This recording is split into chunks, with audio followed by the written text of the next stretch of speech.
تخيل معايا كده لعبة نزلت أكتر من 20 سنة ولسه لحد النهاردة ناس كتيرة شايفاها أفضل لعبة مصارعة في التاريخ، وأحسن من ألعاب كتير نزلت بميزانيات ضخمة. ومش هقول اسم كشركة 2K، بس ازاي وايه السر؟ ليه لحد دلوقتي لعبة سماك داون اللي نزلت سنة 2003 لحد النهاردة بترعب اي لعبة مصارعة تانية؟ فتعالى هنا اقول لك ليه اللعبة دي مش مجرد نوستالجيا، بل هي اسطورة بالمعنى الحرفي. بس قبل ما نبدأ مبدئيا اعمل لايك، اشترك في القناة علشان ما يفوتكش اي فيديو من الفيديوهات الجامدة دي. ولو انت من الناس اللي حضرت اللعبة دي زي اكتب واثبت وجودك تحت في التعليقات، ولو انت من الناس اللي ما حضرتش اللعبة فعادي قول رأيك في اللعبة تحت في التعليقات. ويلا بينا نبدأ الفيديو. لعبة سماك داون هير كامز ذا بين اللي نزلت سنة 2003 على البلاي ستيشن 2. اللعبة من تطوير الشركة اليابانية هيوكس، والموزع حبيبي شركة THQ، من اكتر الشركات اللي انا بحبها، وخصوصا لما بتعمل العاب مصارعة. لما تفتح اللعبة هتلاقي نفسك دخلت في خناقة، مزيكا حماسية ومش عارفة والدنيا،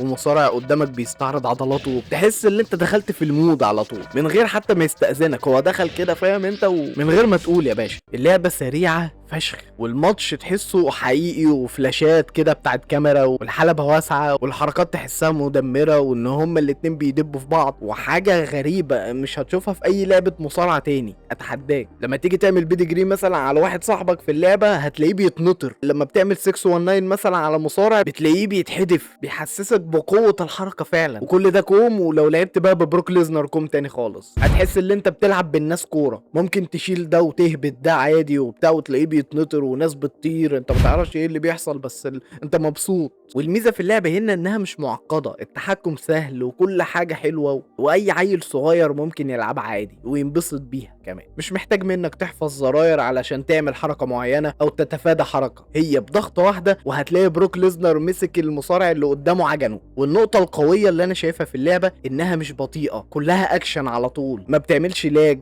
مفيش باجز، مفيش الحاجات الغريبة اللي احنا بقينا نشوفها في لعبة 2K. اللعبة كانت بتخليك تحس انك جوه الحلبة فعلا، وبتحس بكل ضربة وكل نطة انت بتعملها. دخلت جوه وبتتخانق مع المصارعين على طول، مش هتحس بذرة ملل. ده مبدئيا كده في الجيم بلاي. لو دخلنا بقى في التفاصيل اكتر، زي مثلا نظام القلم او البين سيستم، هي واحدة من اذكى الحاجات في اللعبة. زي مثلا لما بتارجت او بتركز على ان انت تضرب رجل الخصم اكتر، فده بيخليه ما يعرفش يجري بسرعة او بينهج. لما بتركز على الضرب في الدراع اكتر هتلاقيه صعب ان هو يفك من حركة اخضاع انت بتعملها او السبمشن ويستسلم على طول. اما بقى لو تارجت الجسم كله فانت نهيته خلاص، هيعد التلات عدات وهو مفروش على الارض مش عارف يقوم. وده كان بيخلي كل ماتش ليه استراتيجيه وحسبه انت بتعملها جوه الماتش، مش هزار. برغم ان اللعبه نزلت سنه 2003 وعدى عليها فوق ال 20 سنه، الا ان اللعبه واقعيه جدا حتى في وقتنا الحالي، حتى في مقاييس دلوقتي. هقول لك ازاي. يعني مثلا لو اخترت انك تلعب بالاندرتيكر جوه اللعبه هتحس فعلا بالهيبه، وانه واقف فعلا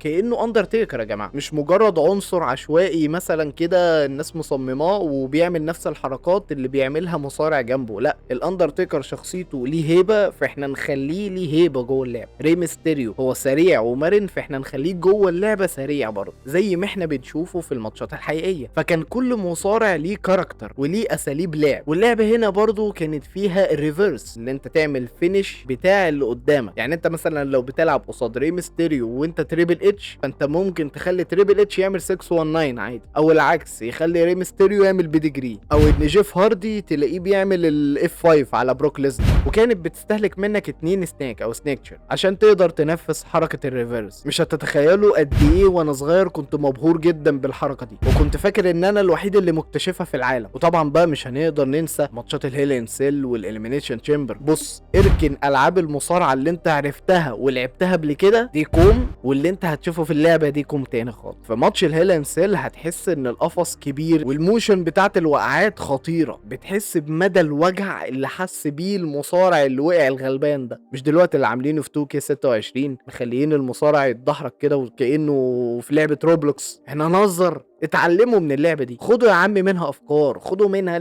الموشن دي مثلا مع الجرافيك اللي انتوا بتحبوا تعملوه، هتطلعوا لعبه اقسم بالله 10 على 10. بس توكي تفكر. وماتش طبعا الاليمينيشن تشامبر اللي كانت في قفص برضه تحسه كبير كده واسع، والخناق الجماعي اللي انت بتشوفه جوه القفص، ولما تكسر الازاز عليه صوت واقعي جدا.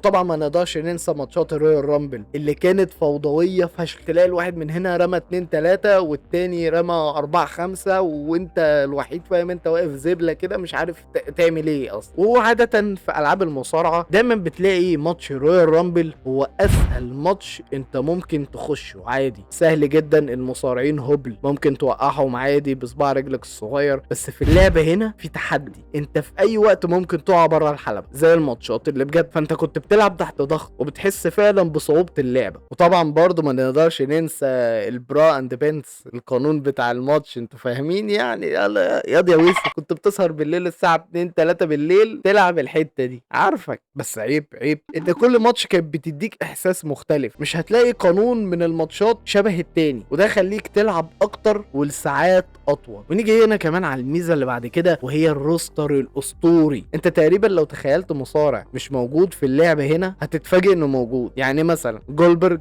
هتلاقيه موجود، ستيف اوستن موجود، طبعا الروك موجود، كيرت انجل موجود، مات هاردي موجود، جيف هاردي موجود، جون سينا، ايدج، كريستيان. هتلاقي تقريبا الروستر اللي موجود واللي مش موجود تقريبا هتلاقيه موجود برضه. هي اللعبه هنا ما بتقولش لا، هتلاقي جميع المصارعين الدنيا والدين بص هتلاقيهم جوه اللعبه. انا عمري ما شفت روستر كده، روستر فيه كل ما ألذ وطاب من المصارعين. انا قاعد ده اقول لك على الجيم بلاي والمصارعين عاملين ازاي وقوانين اللعب وبتاع. وطبعا هتفتكرني ان انسى الجزء الاهم، السيزون مود او طور القصه، قبل ما يكون فيه طور قصه اصلا في العاب المصارعه. طور القصه كان قصه مفتوحه، قراراتك بتفرق، السيناريوهات مختلفه ومفاجآت كتيرة على حسب قراراتك انت جوه اللعب. هتختار تتحالف مع مين، هتختار تعمل عداوات مع مين، هتوافق المدير اللي هو فينس ماكمان ولا مش هتوافقه. حاجات كتيرة يا جدعان. بص انت لو ما جربتش السيزون مود جربها. وعلى الرغم من ان اللعبة عدى عليها 23 سنة الا ان طور القصة ممتعة زي ما هي وما يتزهقش منها. وطبعا ما نقدرش برضو ننسى انك تنزل الشارع وتلعب بالمصارع اللي انت بتحبه جوه الشارع بقى، وتلاقيه بيفرتك العربية ومش عارفة كل شوية قابل المصارع شكل يفضل يضرب فيه لغايه لما يعدي المكان تاني بره الكواليس. انا في العادي كنت بطلع فوق المبنى وانط منه او اوقع المصارعين منه اشوفهم هم بيقعوا. انا كنت سادي برضو زمان، انا لازم اتعالج. الصوتيات والموسيقى جوه اللعبه، صوت الدخلات، الموسيقى، الجمهور، هم اكتر اصوات واقعيه انا شفتها في لعبه مصارعه.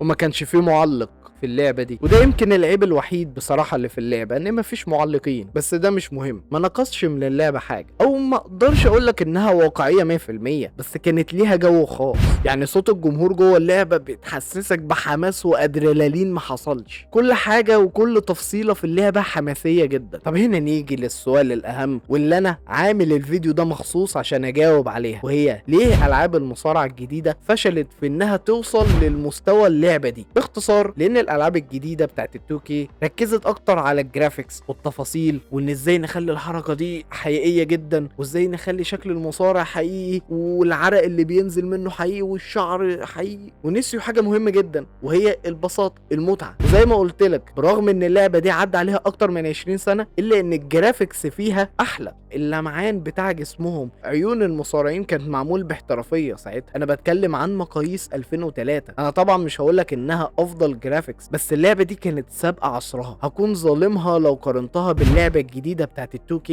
من ناحيه الجرافيكس، بس انا بقول ان اللعبه كانت معتمده على البساطه والمتعه، ما كانتش قصدها خالص في انها تخلي الجرافيكس احسن جرافيك. بس المذهل واللي يصدم في نفس الوقت في انها خلتها جرافيكس جامده جدا. وعارف ايه الاشد؟ اللعبه اللي نزلت بعديها سنه 2004 الجرافيكس اللي فيها بصراحه تفوقت على اللعبه اللي قبليها. بس انا هنا مش جاي اكلمك على جرافيكس، اهم حاجه زي ما قلت لك المتعه والبساطه. اعمل لعبه حلوه، وحوار الجرافيكس والتفاصيل اعملها بعدين. اعمل ابديت حسن فيها من اللعبه وقول للناس انها تحمل الابديت دي. ده بقى فيه مودات بتحسن الجرافيكس، فالموضوع الجرافيك ده مش ازمه، اي حد ممكن يحلها. بس اللي ما تقدرش انك تحلها هي المتعه ذات نفسها في اللعبه. دي حاجه بقى ما فيهاش فيها مودات. فعشان كده لعبه 2K بتاعت 26 2020 من اكتر الالعاب المحبطه اللي انا شفتها، ومحدش يطبل للعبه دي يا جماعه، ابوس ايديكم علشان سي ام بانك في بوستر اللعبه. انا مش جاي هنا اشتري بوستر، انا جاي العب لعبه. للاسف 2K نسيت هي ايه اللي بيميز العاب المصارعه من الاساس، فعشان كده شايفين اللعبه بالتهريج ده. يعني ايه الوعاد دي اللي احنا شايفينه ده اسمه كلام يا جماعه؟ انتوا دمرتوا هيبه المصارعه في اللعبه دي. اي حد بيكره المصارعه هيكرهها اكتر بعد ما يلعب اللعبه، هيحس ان الموضوع طفولي. وفي الختام، لعبه سماك داون هير كامز ا بين مش بس لعبه، هي تجربه وذكريات وجيل كامل عاش معاها. يمكن الجرافيك قديم لكن المتعه لسه لحد دلوقتي موجوده، محدش عارف يقررها لغايه دلوقتي. قول لي رايك تحت في التعليقات، هل هي فعلا افضل لعبه مصارعه ولا شايف ان في لعبه تانية تستحق اللقب ده؟ وبس كده يا رجاله، لو عجبك الفيديو اعمل لايك واشترك في القناه لو انت لسه مش مشترك. انا عارف ان الفيديو ممكن يبقى قصير شويه، بس فعلا اللعبه دي لو اتكلمت وفتحت جامد قوي مش هنخلص، فعشان كده قلت ما اطولش عليكم النهارده. اكتبوا لي برده تحت في التعليقات عاوزين اتكلم عن ايه في الفيديو الجاي. وبس كده يا رجاله، اشوفكم الفيديو الجاي، سلام عليكم.